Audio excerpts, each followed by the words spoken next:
A massive 7.8 magnitude earthquake has hit Turkey, toppling buildings and sending residents into the streets. In the early hours of Monday morning, the 7.8 magnitude earthquake struck 14.2 miles or 23 kilometers east of Nurdagi in Gaziantep province.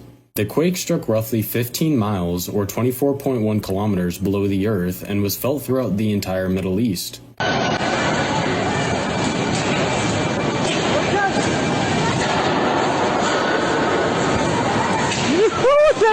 Yes! Yes!